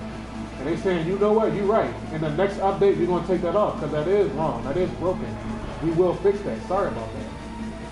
So they know damn well what's going on here. They know that it's all going to come down to the percentage of, it's all going to come down to good and bad. The bad outweighing the good. They understand that. That's what makes a character. The bad outweighing the good is what decides whether a character is good or not. Not what a player can do with the character. It's about what the properties of the move is and what the move is doing. All of those things combine and make up one thing, good outweighing the bad. What were you about to say? I was about to say that who you pretty much said that Hwoarang was worse than he was. But at the same time, like you haven't played majority of the castle, you can't make it like that. Wait, I'm sorry, can you repeat that? You said the majority of the what? The characters in the game. Oh, you said he's better than the majority of the characters in the game? No. I'm asking you, have you played? Oh, have I played the majority of the characters? No, not in Tekken 7. No, I haven't even touched most of the characters. Only touched like 3 characters in the game. But I know that they are still how they always was. How they always was, because I can tell just from watching the game and playing the game. And playing against the characters, I can tell that they just as good as they always was. So what say it again? Some characters go better, some characters go worse. Oh yeah, I understand that, but I mean, there's a lot of characters in the game that are still good versus them being toned down. Like a lot of them are still good versus them being toned down and being worse. If from looking at it from a universal perspective, like all the characters in the game, from all Tekken, like, or let's say from Tekken Tag 2 to Tekken 7, a lot of them characters, more characters maintain their goodness versus characters being toned down, is what I'm trying to say. So, but I understand what you're saying, though. Some got worse and some are good. But I'm saying the majority of them are still good versus them being bad. Because me playing with Hwoarang, I noticed like, damn, a lot of them are still good. But I've noticed the ones that got worse. But in the entire cast, I would say the majority of them are still good from the previous games that they were in. But I understand. I understand what you're saying about the characters. I don't want you to think that I'm just being biased and I'm not even taking what you're saying into consideration. I definitely understand what you mean. Like, he can definitely open people up very easy. He can get very good pressure versus other characters, what they gotta do to get pressure. He can easily get pressure as well. He still can take a half a bar from you off one move, like the rest of the characters can. But the other characters have system mechanics, which are guaranteed mechanics, which is going to get them their defense, and it's going to stop you from running over them like that. Like that rage art in this game is very important because it forces you to respect your opponent. And with this respect, your opponent can overcome you because they know that you have to respect them. So with that gives your opponent a chance to breathe and recap on what they're going to do about their offense. It gives them time to plan their offense. Which in Tekken Tag 2, if you don't have your offense planned, when you get up, that's it. If you don't know, if you don't have any defense or offense, you're getting destroyed. There is no rage art. You must fight. You must have a defensive strategy and an offensive strategy with your character. You don't have any time to think. You have to think during the match. If you can't think on your feet, then you're not qualified to play the game at high level, period. That's what that's called. That's called thinking on your feet. If you can't think on your feet, you can't be in the King of Iron Fist tournament if you can't think on your feet. Because ain't no super pausing and the game stop while you going into an attack that's about to take a full bar, a half a bar from you. Stopping the damn, pausing the time and all that. Giving you time to stop and regather yourself because you're being overwhelmed by your opponent. If you're being overwhelmed by your opponent, that means your opponent is greater than you are. You are losing the match. That's all that means. But since with this element in the game, now you can't do that. You must back off your opponent, and now that enables your opponent to recap what they're going to do and possibly get game-winning offense on you because you were scared of the rage art. So you backed off and they ran up on you with some offense and they beat you. That's what I'm saying. That element is very key. They have to have that. You can't not have that. If you don't have that element, it better be something that you got that's so good that it makes up for the fact that you're not having it. You get what I'm trying to say now? Yeah. Yeah, that's what I mean by the fact that he lacks the rage art, and that's why I say he straight up don't even have a rage art, because that's really what the rage art is for. It's not really for comboing into it and getting damage. It's a defensive option. That's where the rage art is strongest at. The fact that it got a super pause ability. Like it's a super pause now, like 2D games. Now if you could do the rage art and it don't super pause, then I'll say, you know what, it's all good. But it super pauses and it got armor on it. So even if I hit you, it's gonna pause the screen and you still hit me while you're getting hit. Like, come on, man. That's broken as hell. I mean, it ain't broken as hell, but everyone should have that. You get what I'm saying? Like, everyone should have that thing because it's so crazy. That's a crazy ass system mechanic. It has armor and super pause, and it takes a half a bar every time, depending on how low your health is. So with that, every character should have that same thing. Like I was trying to tell Akumu, it's like an EX move. How the hell, if everybody should have an EX move where everybody should have a super. Ain't no way you're gonna be in this game and you can do super pauses and max 3s, but I can't. How you got a super pause and invincible max 3, but I don't got one? Like that don't make sense. Like Geese, Raging Storm, and KOF, that was a max 3 situational max 3 move that was completely invincible. So other people had max 3s that was completely invincible, just like he got. He had a max 3 that was completely invincible. Everybody got a max 3 that's completely invincible. How you got a max 3 that's completely invincible on startup, but I don't? So I run up on you, you do a max 3, beat me out. You run up on me and just do whatever you want to do. I gotta fight out. But as soon as I run up on you, you max 3 activation. That's why Geese was a problem, because you couldn't jump and you couldn't be near him at all. The Raging Storm taking a full bar from you. Especially in CVS 2 with C Groove or K Groove, you go near him or try to jump, that's your whole bar gone. But I got a character, you run up and you just run up on me, rushing me down, do whatever you want, do whatever you want, do whatever you want, I just can't fight. I have no defense. Like, isn't that unbalanced though, right? Isn't that not fair? Yes. That's unbalanced. That's unbalanced. The reason why it's unbalanced because of what the mechanic does. Now, if the mechanic was normal, then, and I don't have one but you do, it would be fine because I can block it. Let's say I can block it. Like you do it and I jab and hit you, but since it got slow startup, I can still block because all I did was jab. It's punishing jabs. So that's unfair. The fact that I don't have one makes it unfair because I can't do it as well. Now, if I can do that, that will force you. Now you gotta respect me. Now you gotta respect me. Now I have to respect you, and you gotta respect me. That's 50-50 even ground. That's fair.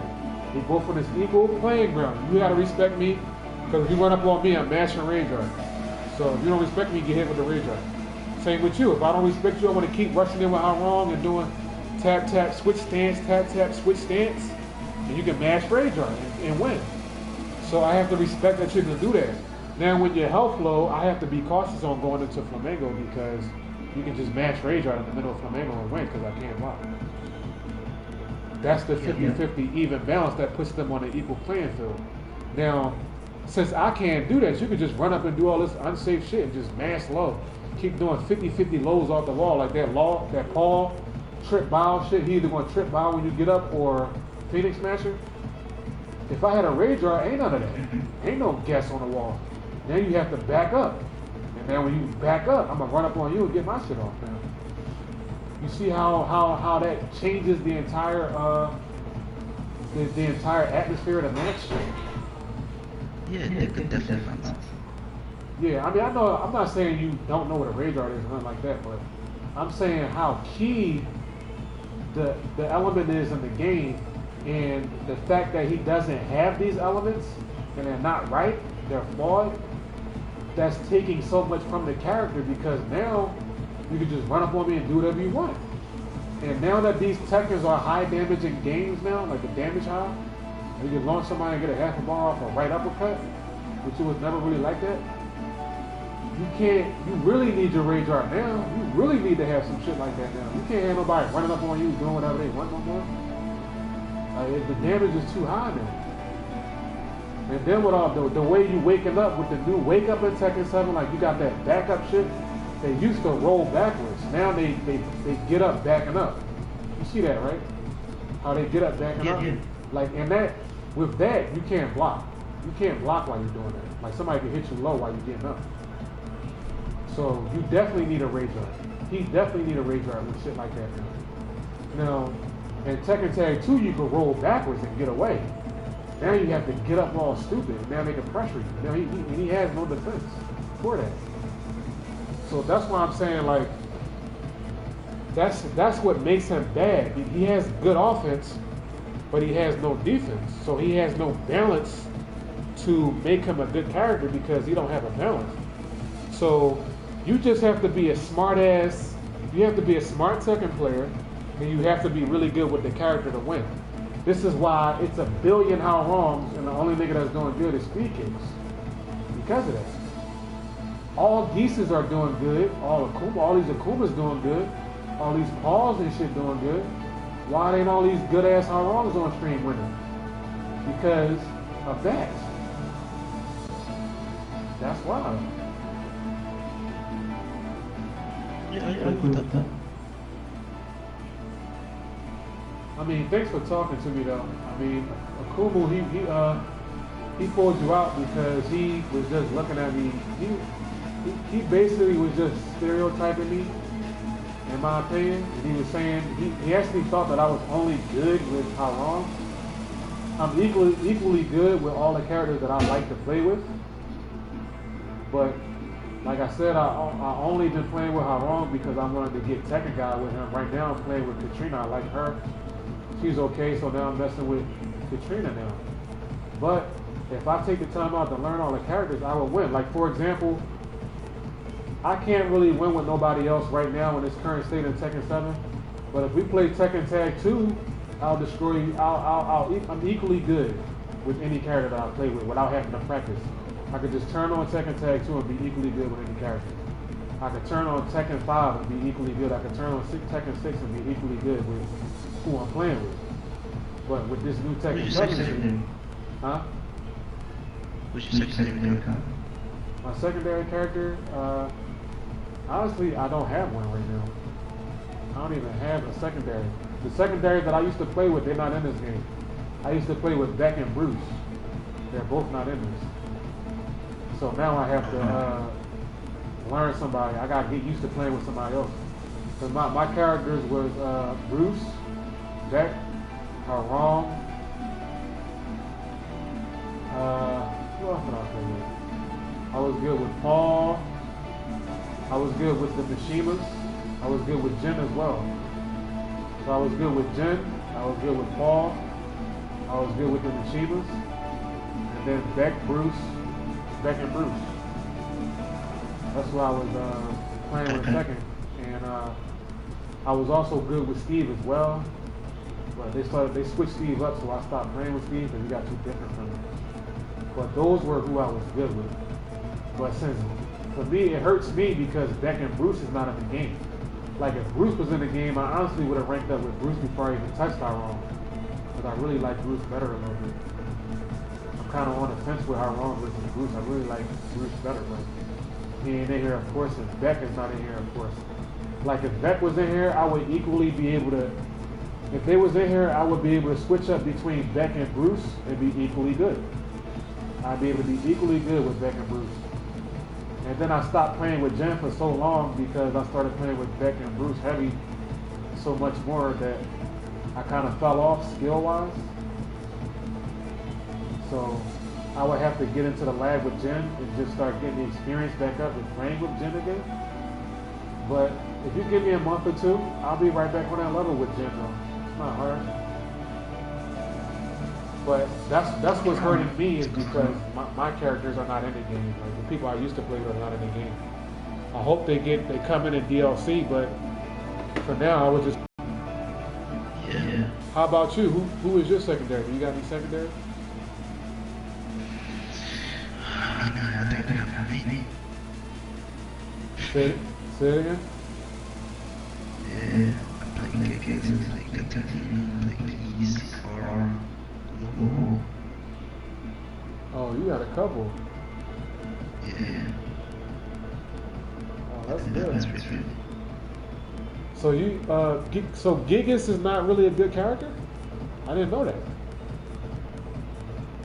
Yeah, it's pretty bad. He's a pretty bad character? I honestly didn't know that because fighting him, he seemed like a damn problem fighting him because it looked like he got shit that's unblockable. Like it's just unblockable. It seemed like, is that true?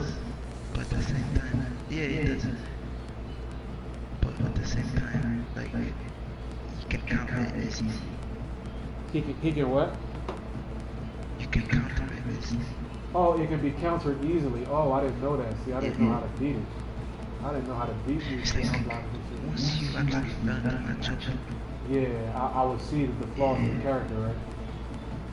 Yeah. Yeah, that's why I said that. That's why I didn't go into saying what characters is good and what characters is bad because there's a lot of characters that I don't know now. So I was just going off of the characters that I do know and comparing them to Hwoarang. But I didn't want to just go in and say this character is good, this character is not that good because I didn't play them myself to see their downsides. You can definitely see it. Like, you have to play a little bit more. Because you recent, right? You just got the game recent. Yeah, I just got it in June. So yeah, like once you keep playing, you find out. But this Tekken 7, it has a lot of new characters in Tekken 7. I see a lot of new characters. Yeah, it has like 6 of them. Say it again? I think it has like 6. Oh yeah, they have a lot of new damn characters in this one. But the traditional characters though, I can tell like who Hwoarang fares well against as far as the traditional characters, like who he can overcome, who has a hard time dealing with him and who doesn't though. So I can see like, damn, he can really do more than this character, or he can really overcome this character versus that character. As far as the traditional characters, I can tell who they are, who he is like that with, and who he's not like that with. But it's a lot of new characters in the game as well that I can't really determine that with right now. But that lets you understand. I want you to understand. I hope you understand why I say what I say about him being the worst character in the game, because playing at high level, and since this is a new mechanic and system mechanic is so important, that's not even a mechanic that you can even take away. Just speaking in terms of Hwoarang, these are not mechanics that you're supposed to be playing games with like that. You ain't supposed to be playing with that type of stuff, because you've already taken everything away from the character. Now, if you left the character as is, let's say Tekken Tag 2 Hwoarang without in his rage drives and rage drives like that, but he was like he was in Tag 2, then he would be a good character. Then he would be okay. That's cool. But you've taken damn near every good thing he had, you just straight took it away. And played games with his rage drive and his rage drive. So that's why I say what I say about him. And I don't know, if you don't mind me asking, what is your win-loss ratio good with him? You have a good win-loss ratio with him? Yeah. Oh, okay. I mean, I have a good win-loss ratio with him too as well, but a lot of Hwoarangs out there don't. They lose. And this is why they lose. I don't even know if they realize that that's why they're losing, but that's why they lose in Tekken 7, because a nigga can run up on you and pressure you and you can't do nothing about it, but you can't do that to them. That's why you're losing now, because at some point you gotta fall back, you can't pressure. Whereas though in previous Tekkens, if you don't have the skill to guard correctly and read your opponent correctly or at high level, you just won't beat the character. Now that they got rage drives and rage drives, they can take a half a bar at certain points they ain't supposed to. And with the rage art, it forces you to stop. Like, it forces you to stop rushing your opponent now. It forces you to wait now. So now they got that edge to where, now that you forcing me to wait, I have to sit back and wait and let you get offense. Now I must wait. That's why a lot of Hwoarangs are losing, because now you must wait. Because I know you had this experience since you've been playing Tekken. Like, you was doing really well in the match, and they came back off you off a rage art. They hit you with the rage art, and they got the wake up. They guessed right on the wake up, and they beat you. Did that happen to you a lot? Yeah. Right. That's why that happened. Now, the reason why that's happening is because you can't do that. Now, let's say you playing with somebody else, and they hit you with a rage drive. A rage art. And they run up and try to get pressure, and you do your rage art and you beat them. Doesn't that change the flow of the game? Yeah, that's to approach character. But isn't that a huge effect in Tekken 7 in your opinion? Or you don't agree with that? It is. Yeah, it is. And that's why I say that, because he lacks that. I mean, what I'm talking about is shit that's going to decide the match. These are things that's going to decide the match. It ain't like it's just like a regular attack that he used to have, but they took it out or something like that. This is something that's going to decide the winner and the loser here. What we're talking about here. That's why it's important for them to have that. And I hope they do fix it in season 3. I hope they do fix it. I hope they do. Just make it like the rage art, like Jin. Like Jin, you said? Yeah, like it's quick, but it's hard. Right, yeah, exactly, yeah. I agree with that. He can like go into something. Yeah, you can like go into. Yeah, I agree. Something like I will accept that. I would really like that. But Jin, that. Say it again. You would do like instant. Right. Yeah, that would be sick if they do something like that. Yeah. They could do it. Right, they could do it. I mean, who knows how this character gonna come out? But see, it's funny because I don't know how the character was. I don't know how the character was in season 1. I mean, I played season 1, but I didn't play him enough to see the difference. He was even worse. Say it again. They buffed him around in season 2. He was even worse in season 1. Oh, he was even worse than this in season 1? Yep. Yeah. Like what was even worse about him in season 1? The pressure. Oh, he couldn't pressure like that? Yeah. You know we did down 3-4. Down 3-4? Yeah. Yeah. Like there would be a bit. Like there would be like a little pushback. You said it had pushback on it? Yeah. What? So it hit you what? Like, and sometimes the last kick misses? The last kick misses sometimes? Everything connects. But your pressure would whip. Oh, damn. Wow. So you basically couldn't convert, like once you landed it, it was real hard to get more pressure afterwards, right? Follow-up attack? Yeah, it was hard. Oh, that's why. It was possible, but it was hard. Oh yeah, I know what you mean, yeah. Like to where now it's more guaranteed now, but then it should be. Yeah. Oh. And that's his bread and butter shit too, man. Down 3-4. Yeah. And before you couldn't like do the house with that, like sweep back. Yeah. And now it's easy to connect with the full Oh, I know what you're saying, because that still happens to certain characters that happens on. You noticed that, right? Yeah. So that's how it was in season 1, though? Yeah, it was like that. It was very hard to connect. Damn. So his pressure wasn't that good. It was good, but not as good as it is now. Now let me ask you this: isn't Hwoarang is he's bad against bears, ain't he? Bears beat him, don't they? Bears. Not really fit much. You don't fight bears like that? Nah. Oh yeah, from my experience, it's real hard for him to beat bears. I don't know if you noticed, but the bears you can't even trick the bears because of the way their body is. Yeah.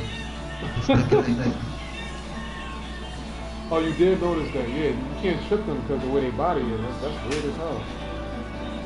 Like a lot of pressure they get away from. Like they also get away from the flamingo switch when you do down 3-4 and a down 3-4 again. Sometimes the second one miss their feet. The way their body is. Oh shit. Their body. Yeah, only on the bears. I mean, not only, but That's from the match. yeah, I don't know if you noticed that, but I noticed because I fight them a lot. For some reason, I keep encountering bears and ranked online a lot. I keep encountering bears, but when I fight them and I try to pressure them, all the attacks that's attacking their feet, a lot of walk out of it. Like it just miss them. Yeah, because the way they body is, the way they collision boxes are. I'm like, wow, so they get the edge on you. So, like when you're doing down 3-4, you try to do down 3-4 again, they could attack you and hit you because the move missed. Not even because they blocked it, it missed. Because they would, you know how somebody's standing and they don't know that you're about to do that again and they just backing up?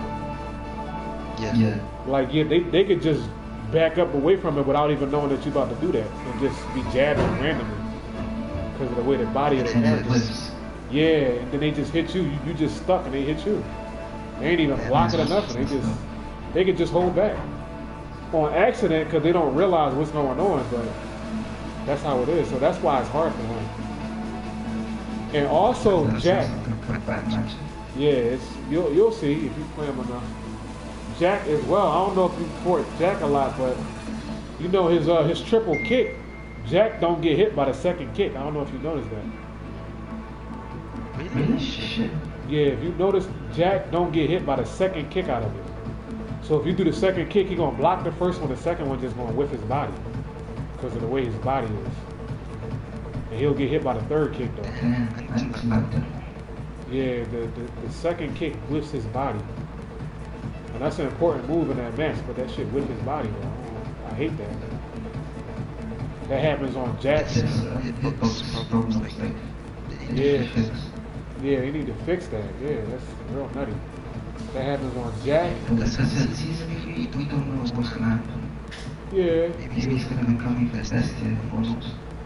Yeah, yeah. I hope he does get better. Cause I like him, but I'm not even going to really stress it too much because I'm going to learn other characters anyway, eventually.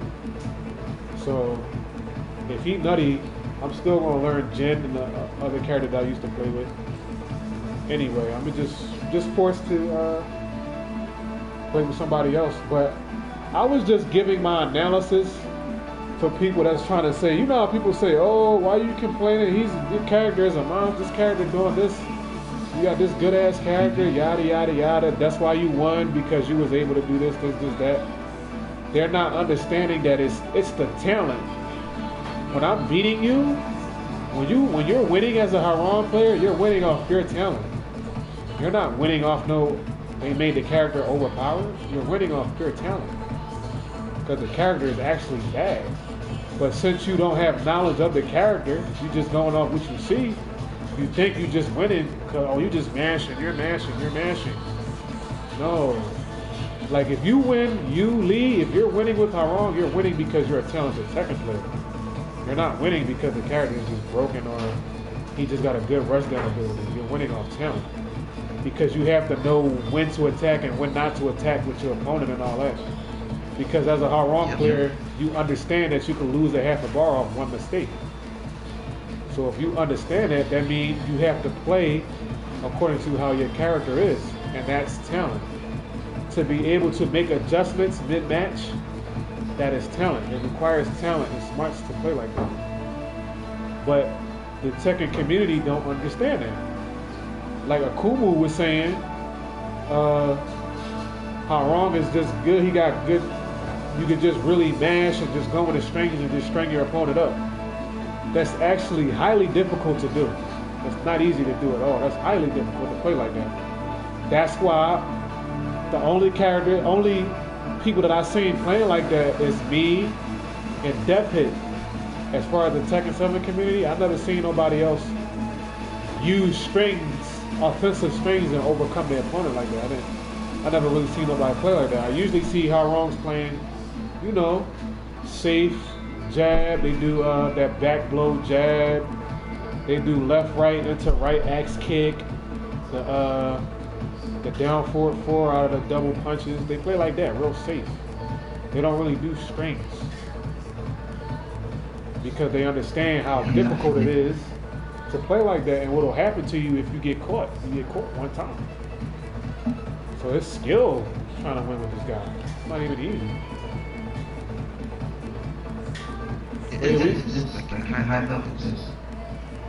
Yeah, very difficult high level. Yeah, we gotta share some tech. Next time you get on, we can have a couple of matches. I want to see how your Hwoarang plays. I have no problem. But I'm from Europe, right? Say it again. I'm from Europe. Oh yeah, you sound like it. I was actually about to ask you if you're from the UK. It sounded like you were from the UK. I live in the UK, but I'm not British or Oh yeah, I'm sorry. You are. Wow, what am I saying? Yeah, it sounded like you were. I just live in the UK. Yeah, it sounded like you were. It sounded like you were from there.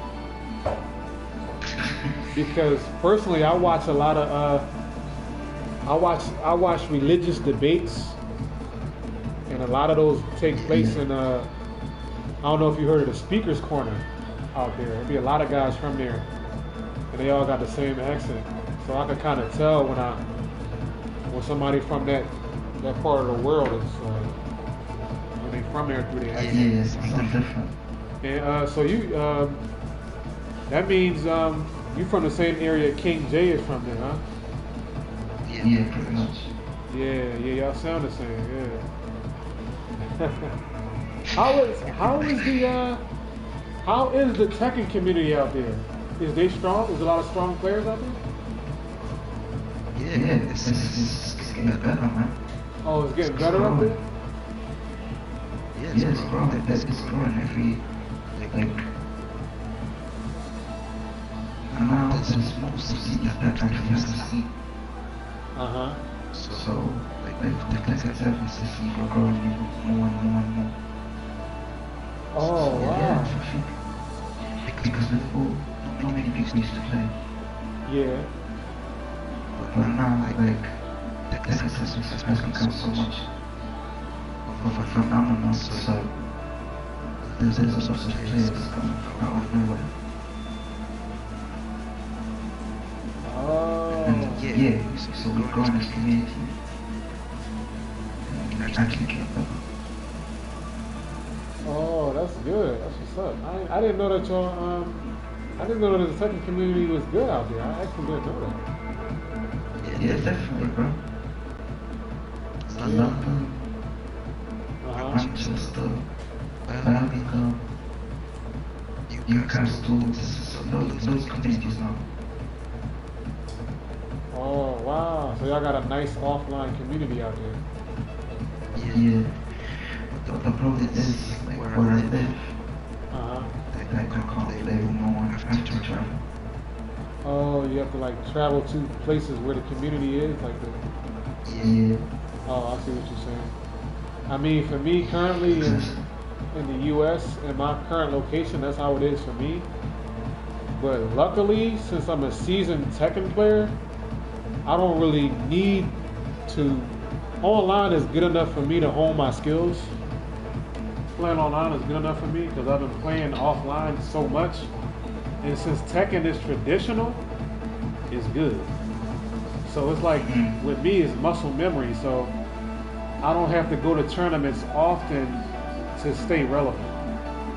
So I can just really practice online and fight high-level players online, and only go to offline sessions once in a while to keep my skills up.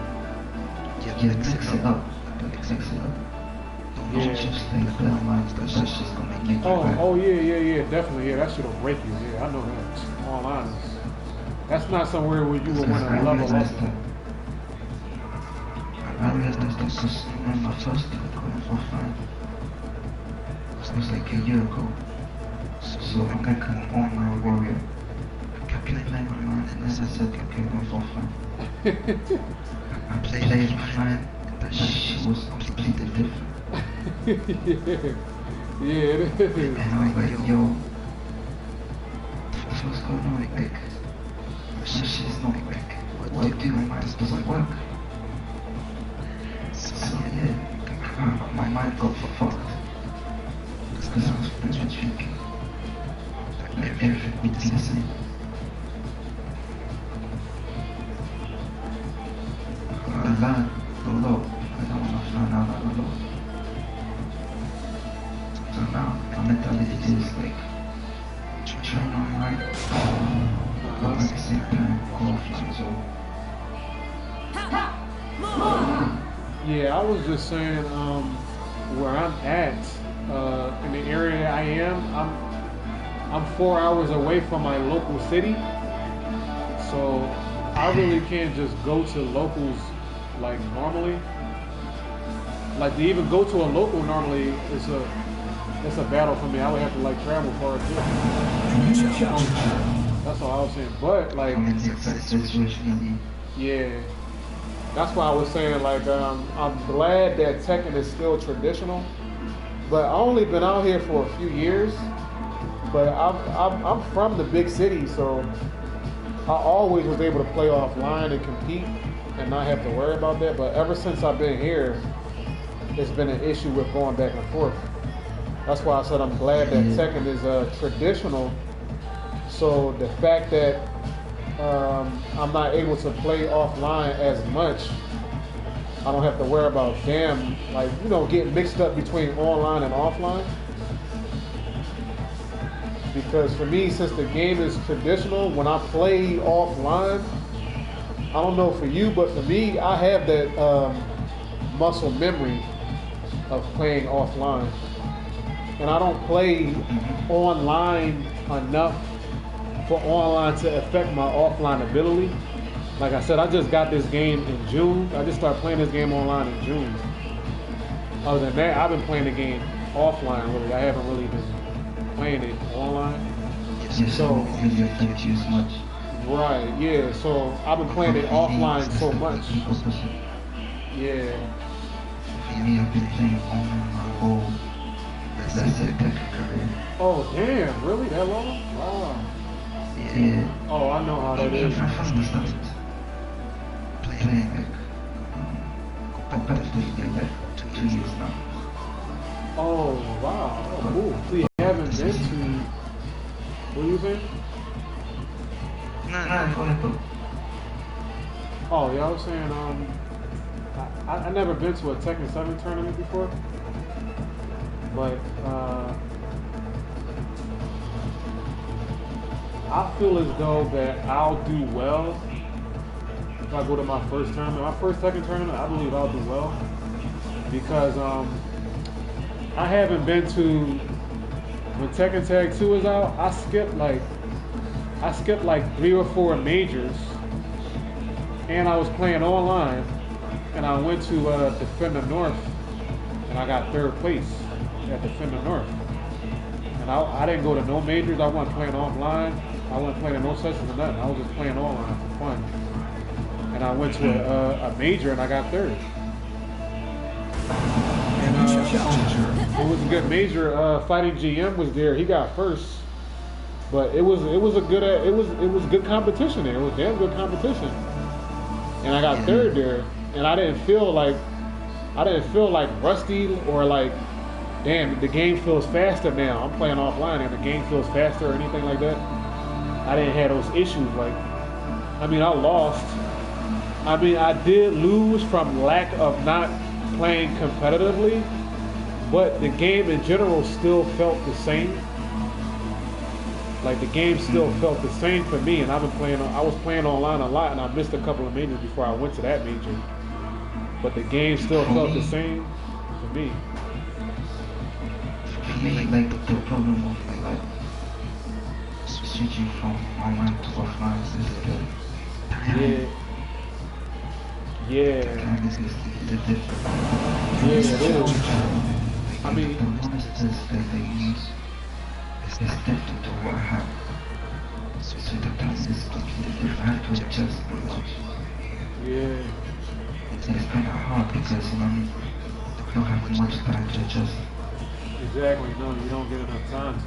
Yeah. And you said you've been playing most of your career online. You're playing online mostly. Yeah. So yeah, I know what you mean by that. Yeah, hell yeah. Because I remember just playing. It was like other fighting games in general that I did that with. Like I started playing it online, and then I started playing the competition offline. It was totally different because I started playing the fighting game online. I didn't even start playing it offline with people. Like I started playing it online, and I played this shit offline. I was like, whoa, shit! Like, what the hell is this? The tempo was just totally different. That's why I said I'm lucky. I'm lucky that I've been playing Tekken for so long, and the fact that the game is still traditional. It's not like constantly switching and switching and switching and switching. Yeah. But yeah, I know exactly what you mean about that tempo thing. Like, especially with this, because it's a lot of 3-bar people on here. A lot of 2 and 3-bar people, and then with this game, like somebody will have 3 bars, and then when you get in the match, the shit is 2 bars, 1 bar sometimes. It's crazy. Yeah, like, what the hell? Wasn't like that when they showed me your connection. Why are you doing that now? Yeah, so I definitely see what you mean. Yeah, it's not. Yeah, that's another thing they really need to fix. And that's why you wouldn't believe this, but I went from Tekken God. I went from Tekken God to damn near Eternal Ruler 3 times. This is my 3rd time doing it. I got the Tekken God. These guys knocked me all the way from Tekken God all the way to Eternal Ruler. I came all the way back from Eternal and went back into Tekken God again. Because, yeah, because you know, once you get to a certain rank in this game, it's like the higher you get, the less opponents you get to fight. So all the opponents with an equal rank of you, they'd be 2-bar lag and 3-bar lag. And I'm the type of guy that get frustrated when I lose to bad connections. So instead of like exiting the game, I would try to fight the person again. And I'll lose again. Say it again? Yeah, that's how they knocked me all the way down like that.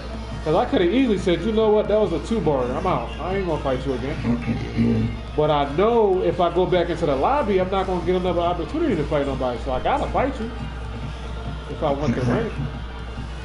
So they kept knocking me all the way down, Because for me, for some reason, I can't fight at equal level if I got demoted already. Like say I lost the rank. For some reason, I can't play at high level because I'm so mad I lost my rank.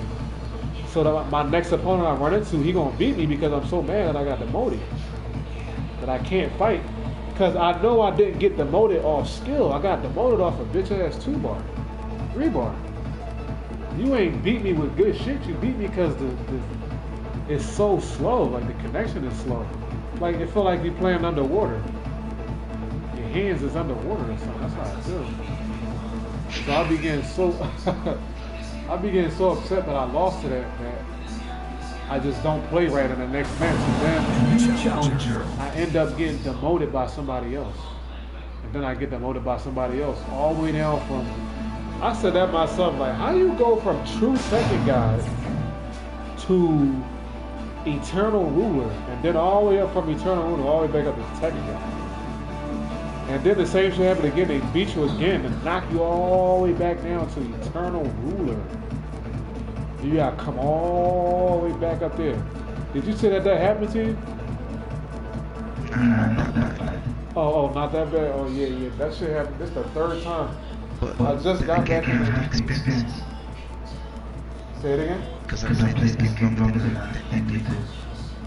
Oh, yeah, the experience, yeah. And that was another thing I was learning. Right, yeah, that's why I was talking to Akumu about that. I'm like, a lot of these new characters I don't even know them, so a lot of you young guys, y'all gonna beat me because I just don't even know this new shit. I don't even know what this is. What is this? Like, I've never even seen this shit before. I don't even know what this stuff is. And then my character, on top of that, my character is, in general, is new. My character is new. Like, I have to get used to the fact that he don't play the way I've been playing him all my life. Like, he's totally different now. He's a totally different character. Amir, what you doing with that last little bit of milk? About to drink the last little bit? Oh yeah, I gotta go as well, yeah. Thanks for, one thing, let me ask you, I wanted to ask you real quick, what time is it over there right now? Bro, you know what you want to know. Oh, let me guess. It's probably like, what time is it? Let me see what time it is on the American. Is it like 9 o'clock in the morning over there? Nah, not that, right. Bro, it's 5 in the morning.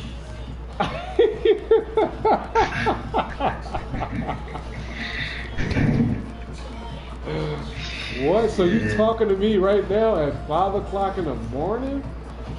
We had this long discussion at this time of night? In the morning? Yep. Wow. That's what I said. Oh, that's sad. Oh, I ain't know that. My bad, man. Damn. That's cool, because that's all the time on. I usually stay awake for so long. Oh, damn. Yeah, I wanted to ask you that because I'm like, well, you all the way over there in the UK, so I know the time zone is funny. What time is it right now? It's crazy. But yeah, I just like, Yeah, I'll add you. Next time you hop on, let me know. We can get some games or something. Alright. Alright, later, bro. Alright, peace, bro. Alright, peace.